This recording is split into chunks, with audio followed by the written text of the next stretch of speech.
কুণাল বাবু তো বলেছেন আমরা একটি ঘটনা পরম্পরাটা বিশ্লেষণ করি, একটা যুক্তিসঙ্গত সিদ্ধান্তে পৌঁছই।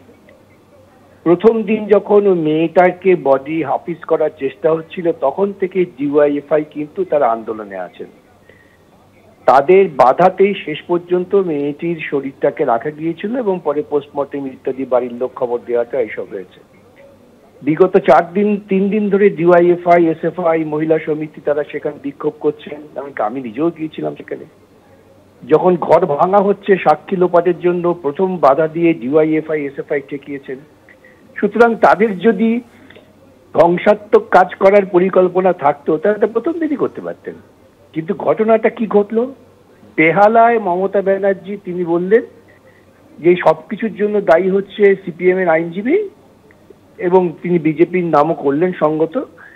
আর তিনি করলেন কি, যে 4 দিন আপনারা আন্দোলন করেছেন, আমি চুপ ছিলাম, এবার থেকে আমার কর্মীরা রাস্তায় নামবে।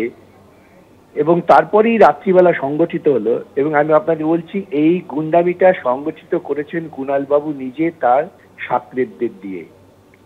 আশেপাশে অঞ্চলের কুখ্যাত গুন্ডাদের ট্রাকে করে এনেছেন এবং তাদের মত্ত অবস্থায় এনেছেন। তারা হামলা করেছেন। তারা এতটাই মূর্খ, ডিওয়াইএফআই হলে তো আর ওই ইমার্জেন্সি এসব নষ্ট করতো না, কারণ তাদের ছাত্র সংগঠন ডাক্তারদের মধ্যেও আছে, তারা জানেন এটা। তারা কোনটা ইমার্জেন্সি, তার কি প্রয়োজন এসব জানেন না, সেটা ভাঙলেন। তারা উপরে উঠে গিয়েছিলেন যে যেখানে ঘটনা ঘটেছিল সেটাকে বিলুপ্ত করার জন্য, কিন্তু লেখাপড়া তো শেখেননি। ওরা 3rd ফ্লোর বলতে কি বোঝেন জানেন না, 3 তলায় গিয়ে আটকে পড়েছেন, 4 তলায় উঠতে পারেননি। যদি বিশ্লেষণ করা হয় সমস্ত ঘটনা, এই সবটা ঘটিয়েছেন কুণাল বাবু নিজে, তার দলবল জোগাড় করে মমতার ইন্সপিরেশনে এবং তার তরুণ ব্রিগেডদের উৎসাহিত করার জন্য। এই নিয়ে কোনো সন্দেহ নেই। এবং পুলিশ কমিশনার যে বিবৃতি দিয়েছেন আরো মারাত্মক। তিনি বলছেন আমাদের কাছে খবর ছিল, কিন্তু আমি কি করব, আমার তো লোক লস্কর নেই, আমি ঠেকাতে পারিনি। চমৎকার।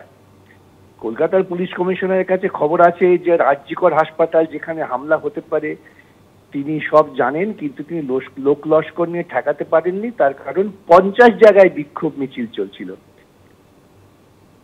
এই হচ্ছে মুখ্যমন্ত্রীর পরিকল্পনা এবং কার্যকর করেছেন কুণাল বাবু। যুক্তিসঙ্গত ব্যাখ্যায় যে কোনো সাধারণ মানুষ বিশ্লেষণ করলে এই সিদ্ধান্তে পৌঁছবেন।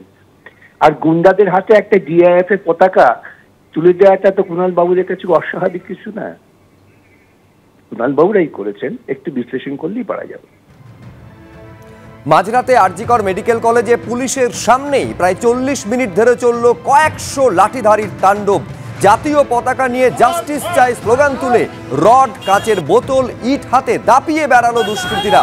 হাসপাতাল চত্বর থেকে শুরু করে শ্যামবাজার পর্যন্ত এই গোটা এলাকা প্রায় ঘন্টা 3 ধরে হয়ে উঠেছিল দুষ্কৃতীদের মুক্তাঞ্চল। সেই মুহূর্তের ছবি দেখছেন।